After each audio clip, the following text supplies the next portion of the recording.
cũng sai sai tiền là phần này liều ya mà mà kia và chế vào nào là chế vào à này cái chế vào nào cái chế vào nào là lấy ya đó hệ mà hệ là mà kia cái này hệ tu là chế là nhưng mà sai liều ya là sai liều cái là lấy ra mà kia cái này là lấy hệ là ya chỉ được xí là nhưng mà sai liều là ya mẹ mẹ xem được cái cha cái đó ở đây chỉ để xem này cái mình lớp tuổi bà rồi sai lo nị khe rồi là mà sa tuổi nị khe là sai chỉ cái mấy tuổi nị khe nị chia có cũng nó bảo có ra là có ra được nhau vậy á cái cha thì cái ở bản năm mẹ đây là hi ho đây là trên nào là gì hi rồi đây là miêu là na là hay kỳ nó đã trời mà hai là gì thế bà lấy dục phun ấy gì đó tiền phải thì này cái lụa bà đi chi đi ấy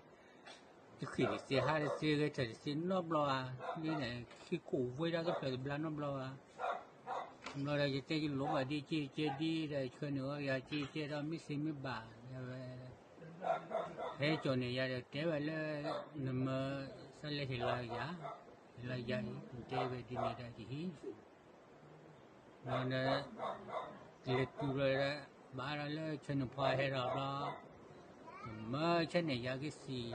người bà này để hiểu ra đi áo ổn này nó lơ sau đó quay cha này mà lấy chân này đó giờ nó hiểu là đó khi lên này blur bỏ này chơi rồi before này lơ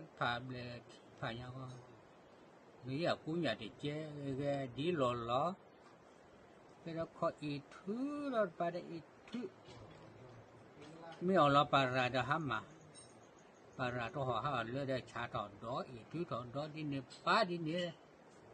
giờ cái bạn ông lên nó mà xe đóนี่เหตุใดเจอจันทร์ตะโพดมานี่เหตุใดรามาลีเดี๋ยวจะขโมยจะขี้บุลวะจะขี้ลวะเดี๋ยวจะปีละก็สีตาเมื่อเราไปได้ใบเหตุเราก็คือบุคคลเลยchế độ nó bay lên, phô ra máy này giờ này là nó bự lên chứ bà đây máy bà đây mà cái sao đâu ăn ta thì chế ra đấy này giờ tập lúc tập phô nó máy mà biết một phô mà chủ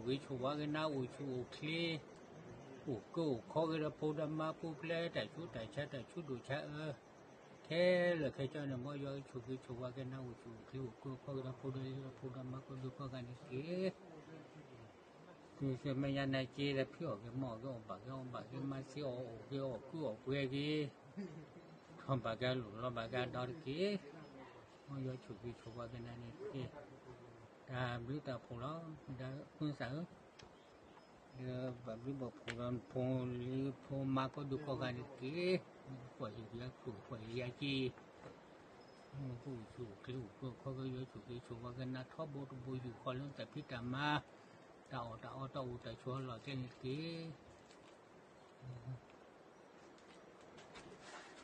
này chứ mà chụp phô khư cái này cái lơ cái là chụp tôi đây là những cái chỉ đây là chỉ là cái mấy cái chỉ lơ chụp tôi là đi vào ra mẹ thành này hệ già anh đi thì nhau à sao thì mi mà nó đây hệ già và trở lại hệ già trở lá thế ở nhà lên như là giá thế về đi này là tạm lưu tập của lo cũng sợ